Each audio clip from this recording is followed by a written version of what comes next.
Hello and welcome along to another episode of this FM22 story, The Head Coach, with me, Daniel. It's part 83 today and we are back to finish our first season at Manchester United. But could we finish it with a double? It's not the European competition we wanted to be in, but it was the hand we were dealt due to Niko Kovac's reign last season. We are facing Sporting Lisbon in the Europa Conference final. A chance to add to the Premier League title, which was bizarrely the easiest competition to win this year. The other team's inconsistency has helped us, while their brilliant performances have harmed us in the Cup. But if you're looking forward to seeing if we can wrap up a European trophy, please do put a thumbs up on the video. Nice to this full circle after starting his save with Kefin Druids and playing one Europa Conference qualifier with them. But if you want to stay up to date and see how we get on next season, whether we can compete in a Champions League and win one of those domestic cups, then please do subscribe down below and turn that notification bell on. You can also support the show as a channel member if you wish to down there too. Let me know in the comments if you think we're going to win this game. Do you think we're going to be able to get the double? The Portuguese sides often produce really strong teams in this game and hold on to their youngsters a bit longer. And of course the league is loaded, so I'm sure there'll be plenty of talents about there. We need the Champions League return financially. You can see that from the right of the screen. We'll also have our end of season review, and in the next episode, in a couple of days' time, we'll have our 10-year bookmark and look at European and world football. But let me start very quickly, before we focus on the final today, by showing you the two games we played off camera. We'd wrapped up the league title, so we decided to rotate a little bit. Particularly for the first game, we rotated heavily. It was just 4 days after the Europa Conference semi-final. Didn't affect the result though. Kylian Mbappe back to form got 2. Hannibal and Russell Thompson wrapped it up before half time. You can see a few youngsters getting some game time and a really good performance overall. And then away at Wolves, another really good display. 3-2 up at the break. We brought on 2 of the younger players in the second half, but it was Mbappe, Rashford and Yakubu who got the goals to get us the 3 points. So a really good season. We have got to bear in mind, and I think this is a fair point, we had probably not far off as good a squad as Chelsea and City and Liverpool, and they had European football of a higher degree. So particularly in the case of Chelsea and City, they were playing Champions League football, and they were going to have those European hangovers, those odd weird results. We didn't have that this year, because bar probably one leg against Bilbao and one leg against Roma, we played our reserve side the whole way through the competition. So next season is going to be a bigger challenge on the Premier League front. That's why I'm so glad I've got it wrapped up this year. But I'm a little bit disappointed by the lack of competition from some of the other sides. Today, though, we've got a Europa Conference final. It's going to be a massive one for this football club. Probably the only chance it will ever get to win this competition if it's managed right in the future. So let's go and get straight into it. We'll take a look at the Sporting Lisbon side. It should be a strong one. They won 5-0 in the first leg of the semi-final. Matthias Ginter and Alfredo Morelos, 2 names I've already seen. Does worry me 10 years in. So many sides this year, it seems to be a theme of the game, have got old squads. Like, look at this. How many players do you want over 30? And not just over 30, like mid-30s as well. Yes, they've still got a few young Portuguese players, but I can't see any with massive values. It seems to be a few players in their prime and then an awful lot of really experienced players, which is great, but doesn't help out in the squad a great deal and doesn't help for fitness and consistency. So some of them we've managed in the head coach before in this year's and in other years' saves. So Ruben Vinagre we had back in FM20, I think. He's a decent left back, but they're not Manchester United level, are they? Let's be honest. Sean Longstaff, an Englishman still in the side, was linked with Manchester United many years ago. Christian Sanchez, the keeper, a Cuban, a very good goalkeeper actually, but look, I would argue they're an average Premier League level side, and we're talking about a world-class side on our front, so they're going to have a very good game to beat us. I'm looking through to see if there's any superstars, and I wouldn't really say there is, to be honest. They look like a pretty good, solid, decent in all positions team that haven't really got that superstar quality you'd maybe expect. Maybe perhaps this guy, Tommy van der Sloot, 22-year-old Dutch international. He's probably the pick of the bunch on the wing. So we've got to be favourites on paper. We've got to expect to win this game. But on paper and in the game are 2 very different things. We've had bottle jobs in cup competitions before this season. Everton in the League Cup semi-final. Liverpool in the FA Cup 5th round. And almost Bilbao in the quarter-final of the Europa Conference. But what are we going to do at Ibrox today? Morelos knows the ground well, so if he gets on, might be at his best. We've got some injuries, we've got some ineligible players. Let's get that squad together. We'll be back in a minute to run through the 11. And this is the team we've gone for. 12 subs, so everyone that's fit is on the bench, including a returning Jadon Sancho. We've also chucked one of the youth intake players on there due to a few others being missing. But this is the 11, and I've had to take a bit of a gamble. Rashford has been our striker throughout this competition, but with Sancho injured, with Zolis not playing that well, I've actually put him on the left wing, which is where he played against Wolves, to good effect, and Mbappe will play through the middle. The rest of the side is Meslier in goal, Pavati and Gaia the fullbacks, Inacio, Fofana centre-half, and Ponza and Jalocca in the middle, Yakubu, Fernandes, Rashford the attacking midfield three, and Kylian Mbappe up front. It is littered with world-class talent, and when you compare it to the Sporting Lisbon side we looked at, there's no excuse not to win really. So let's go and get into the final, try and wrap up a double, and become a trophy-winning force with United. That's the objective here. Lots of changes for Sporting. I didn't actually look to see where they finished in their league. Morelos is starting up front at Ibrox though, so he'll probably get a little welcome support from any neutrals in the venue. However, we've only made one change from our last league game. Meslier comes back in for Dahlberg. Dahlberg will be off this summer. I just played him so he got a winner's medal because it would have been his first league appearance of the season, and he has contributed in the other cups. And to be fair, Meslier hadn't played in this competition much, so it levelled out in the end. Let's go and have a quick look at Sporting to see where they finished. They've won the league. They have won it pretty comfortably as well. 9 points clear. It's one hell of an effort against Porto, who maybe are a bit weaker as well, because it's not the strongest Sporting side. We're going to tell the lads to put on a show. We're looking forward to trying to win another trophy. Bruno Fernandes anxious, not what we want from a 37-year-old leader, but hopefully he gets a penalty and he can put those nerves to bed. Into the first half we go. We're playing the Europa Conference final in Scotland. Now let's see if the home of Glasgow Rangers will be kind to us on this occasion. Well, 4 minutes on the clock and we've got a throw on the right with Gaia in a very advanced position who chips up to Fernandes and Amponza and Yakubu. That's the start we were looking for. Excellent stuff. We know it's going to get a lot harder next year when we're in the Champions League. We know we'll probably have a little bit more time to adjust back to it. And we've also got a lot of players escalating through their 30s. So it might even be a busy summer transfer window. But at the moment, we look good for 2 trophies. And you've got to enjoy the here and now. As Inacio gives it to Amponza. Yes, you can say it's only the Europa Conference. It's not one of the big 2 in Europe. But we haven't got the opportunity to win that thanks to Kovac before we joined. So we've got to make the best of it. We nearly score a second there. We hit the post, we force a save, and then is out for a throw-in. But with 10 gone, there's only one team in this, and I'd be very surprised, even this early on, if we don't hold on to and extend our lead. This is a goal kick for Sporting Lisbon. A quarter of the game played. They've actually come back into it a little. Fofana heads away the long ball, and Ponza intercepts the rebound. Ignacio gets it wide to Pavati. Into Jalocca. Got to praise that signing again, Pavati, haven't we? Jalocca becoming a world-class midfielder. Up to Bruno Fernandes. Challenge falls for Rashford. Into the box he goes. Nearly scores again in this competition. And Kylian Mbappe does. I really feel for the keeper because he has made a ridiculous double save there. Pushed the Rashford one away. Somehow kept out Yakubu's rebounds. And then Mbappe slides in. Or does he? What's going on? It says 2-0. It says 2-0 there, but there's only 1 goal listed. I officially don't know what's happening. Mbappe's got the goal there. Why is it not listed in the notable events?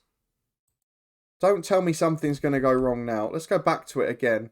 We've got a corner kick, so we can't find out. As Bruno Fernandes into Inacio, Mbappe's shot hits the post and the line, and then goes into the keeper's hands. It's still not in a notable event, so there you go. A goal is no longer notable in a game of football, as Pavati's got a throw on the left-hand side to Fernandes. He gives it back to Pavati again. Big ball into the back post. Yakubu towers. All 6'6" of that big frame. And it's a good header too, but it's straight into Trubin, who's had a good game so far for Sporting Lisbon. Goes with a big kick downfield, which is flicked on. Morelos chases, but Fofana's there first. Meslier can hack downfield to Bruno Fernandes. Ginter beats him in the air. Falls for Van der Sloot, probably their star man, but his ball's intercepted by Pavati. Bruno Fernandes finds Mbappe. Can we get a third? Can we make this comfortable? And can we make it a party? As Pavati chips it up, Rashford's beaten the fullback into Yakubu. It's 3. And we should be this good against them. The Europa Conference is not a competition Manchester United should be in. And when they find themselves in it when you join the club, there is no other objective than to win it. And it looks like that's what we're going to do. As Inacio gives the ball to Fofana. Out to Gaia on the right and Amponza. Big ball over the left to Rashford. He's got Mbappe in the middle. He's got Yakubu in there. Back to Mbappe who dropped deep. Into Rashford again. 4-0. And now it starts to become a little embarrassing because this is utter dominance. And we really shouldn't have it this easy. The keeper's beaten at his near post, but he kept them in the game till that point. And it's still not. That second goal is still not in the notable events. But it's a free kick for Bruno Fernandes. 30 yards out. Perfect angle for the right footer. It's another brilliant save. And Mbappe keeps it in on the left-hand side. Out as far as Suslov. He can play forward for Sporting. Got no real pressure on him. Thought we were going to get a little trip there, but Fernandes at 37 chases him back and catches him. Plays a 1-2, gets to the edge of the box and puts the ball over the top of the bar. But brilliant football from Manchester United. If we can produce this in the Champions League next year, we might have a chance. As it's a goal kick for Sporting. Big ball over. Fofana with a towering header. Fernandes releases Mbappe. It's simple as you like. And it is a glorious goal. It's been a glorious half of football. And there is no doubt the trophy is coming to Old Trafford. The double is done. Not the best European competition in the world. But Manchester United becoming a trophy winning machine. And after 4 years without one, 2 in 3 weeks is pretty good going. As we're back in the 51st minute with Meslier in possession. Plays out short to Bavati who chips up to Fernandes. Of course playing against the side that produced him. And he is going to get one hell of a send-off because he will get substituted. And Amponza's brought down in the box. But it's not going to be before he gets a great chance to score. Mbappe's lost his little goal signal there at the bottom. And he's got 2 now. I have no idea what's going on with the technical side of the game. But we've got a penalty. Bruno Fernandes will not take it because Mbappe's on a hat-trick. And it's 6-0. He scored his goal. And he's finally come to life. I feel for Sporting here. What can we do to try and ease up? Not a lot is probably the answer. As we're back with a free kick 25 yards out. Bruno Fernandes almost gets on the score sheet again. Off the top of the woodwork and into the stand. 26 shots, 16 on target. Our expected goals is actually over 5. That is so big. I don't think I've seen that for a long time. Let's have a look at who we can bring on. I think Yakubu and Fernandes are the 2 that are most often tired. So, Fernandes can definitely get a rest. We'll bring on Hannibal for him. We'll take off Yakubu for Zolis, who's earned a run out. He's been good for us this year. Rashford will switch to the right. And you know what? I'm going to save it 15 minutes. And then if we're still pretty comfortable and there's no injuries at the back, I'm going to bring on that 16-year-old youth player. Give him the night of his life. He might never play for Manchester United again. But what a moment it would be to give him his debut. We'll do it for Mbappe as well. Now he's got his hat-trick. As Amponza finds Hannibal to Mbappe. Lovely ball to Zolis on the left. This has almost been as easy as some of the group games. As they're clinging on for dear life. Physically, they're out on a limb. And we're just running rings round them. So for 20 minutes after this highlight, Mbappe will be replaced by Simon Duncan, who I don't think we'd ever put on the bench before today. Van der Sloot goes wide to Vinagre. On the left-hand side, crosses in. They've got a goal, have they? No. Just wide from Suslov. It was a great opportunity, but he doesn't take it. And now we've brought on a 16-year-old youth player. What a moment for Simon Duncan. We'll take a look at him in a second as Hannibal delivers a corner, headed away as far as Zolis. You don't often get this luxury in a cup final. Cuts in from the left, the Greek player. Delivers in. Uribe clears downfield, and Fofana will be able to mop up comfortably. Gives it to Gaia. Down the line to Rashford. Time to take on players, but Vinagre intercepts, and Uribe can get it away again. They have played some decent stuff in possession, but they've got nowhere near the quality and cutting edge. Though Van der Sloot's in. We said how good he was. Can he get himself a goal? He's put it wide as well. Stays 6-0, but they've had a couple of good chances in recent minutes. There is Simon Duncan. He's got potential, to be fair to him, but he does not deserve to be playing in a European final. As Ginter gives the ball to Bellinha. Over the top to Suslov. Got to be worried. We're getting a bit complacent here. We've given away some really poor chances. And Van der Sloot does finally get the goal. And those two, Suslov and Van der Sloot, have really caused us a threat. They've deserved to get one. But we're going to tell the lads to focus because I'm not happy with the way they've defended there. And although it's a 6-1 win and I should be jumping off the walls, I'm a little bit disappointed with how we finished it. A fabulous season though, a Premier League title and a Europa Conference win. We've almost done as well as we possibly could, given what Niko Kovac left us with. And now we need the director of football to have a big summer because we've got an ageing squad. It's not going to get any better. We need to add some fresh young limbs into this team. For now though, we get to celebrate another trophy. The Europa Conference heads to Manchester United. But next season, it's back to the Champions League and the main objective can get going again. A fantastic victory, a season review to come. We'll be back in a minute to run through the key points of the season. We're back for the end of season review. Awards galore. Rashford winning Europa Conference Player of the Season. And we've done so well, we've even managed to garner some media praise from Roy Keane. That tells you we're on the right track. We knew the Europa Conference trophy was a probability at the start of the year. That was a must for me. I'm disappointed with how we bowed out in the Carabao Cup when there were only teams from 16th down in the Premier League left. But what's more fantastic is the fact that we've won the Premier League title. Now, we talked about the mitigating circumstances earlier. Can we replicate that with an aging squad when we're playing big midweek Champions League games next year? I don't know. Given the way the other teams are performing, it might still be tight. But let's have a look at the new arrivals, because on transfer deadline day, our director of football gave us a great chance. He baffled me a little bit with the signing of Voloshin. That was one of the first ones of the summer for 50 million. I was a little bit surprised by the Amponza one, given the money and the fact that he sent a player to Bayern for less money who was just as good. Ray and Cherky at the start of deadline day left us with our head in our hands, but he recovered it because the other two were Jesus Bissone and Sonny Pavate, who have been key parts of our success this year. Ilian Meslier has also had a very good season, so praise to the three of them, and they'll be a key part of our squad next season. The third choice keeper, Boyce Clark, didn't get a game in the end, but he's still part of the squad if we need him. In terms of transfers out, we look at some of the ones that went. Nicolo Barrea, don't forget. He was with us at the start of the season and would still be the best midfielder at the club, so we did well considering we lost him. Alex Canho was the one I was surprised to see go to Bayern.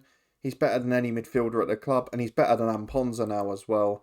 Alvaro Fernandez started the season with a few games. He went off to Shakhtar. He continues to perform well there. And obviously our first choice goalkeeper went to Real Madrid, Faranes, but Meslier's definitely been an upgrade. So a really interesting season. The rest of them pretty much went before we joined the club. In terms of loans out, we know about Castle. We obviously got Magno Luiz back towards the end of the season. But keep your eyes on this guy next season. We mentioned him when we joined, Rhett Nieto. I think he's good enough to be our number 2 now, and he's probably not far off being the number 1. Give him a year or two, he'll be a wonder kid goalkeeper in the first team.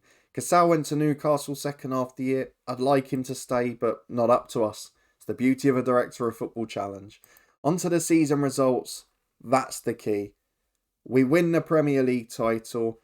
We didn't lose till December, in fairness. It was a silly one at Newcastle. We then lost back-to-back games against Burnley and Arsenal. Remember that around transfer deadline day, it was all going wrong. But realistically, the other sides didn't pose enough of a challenge. They weren't consistent enough, and they weren't good enough on odd games against us in terms of management. And we watched a lot of those big games on camera. In the Europa Conference, we were brilliant, we were dominant, and bar the Bilbao game, we didn't really have any threat at all.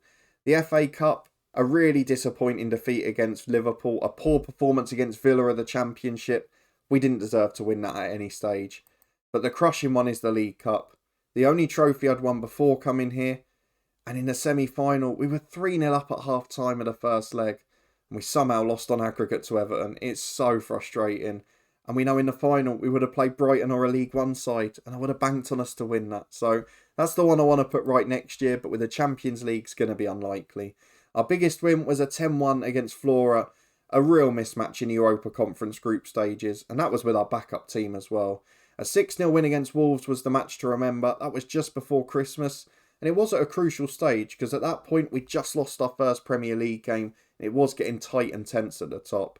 And then goal of the season came from Amponza in a 3-0 win against Roma.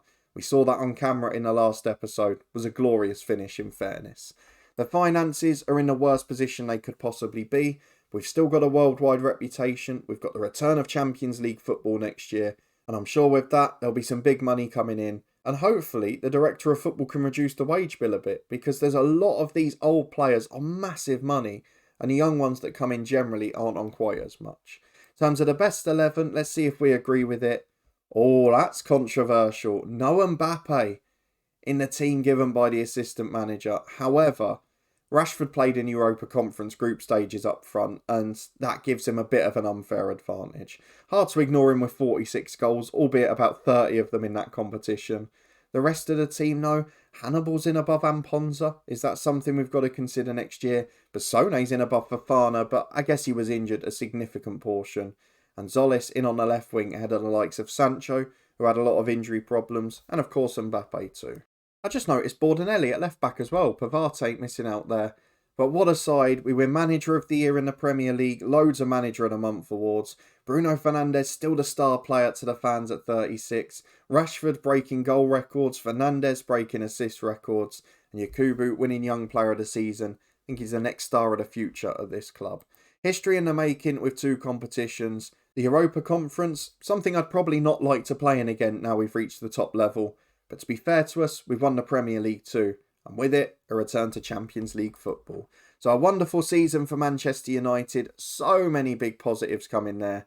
Players inducted into the best 11 overall, Inacio and Zolis. And lots to look forward to next year. Have we got... I don't think we have any budgets yet. Let's have a quick look over here. There's 78 million left, so if that stays, then great. I don't know how we've got that much money, because we're in 130 million of debt. But we'll take it. It's been a fantastic season. We will be back, though, before our transfer special next year, because we've reached the 10-year mark and it's bookmark time. So every 5 years, we have a little pause and we have a look at all of the different football leagues in England, in Scotland, and some of the European and world competitions too.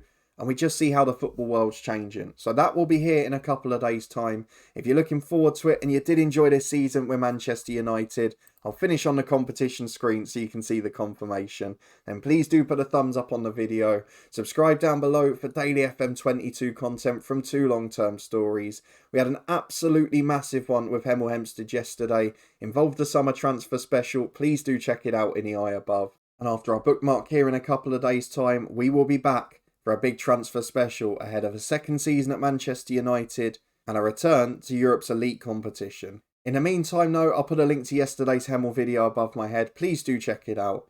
And I'll see you again in a couple of days' time to see how the football world is changing in this head coach series.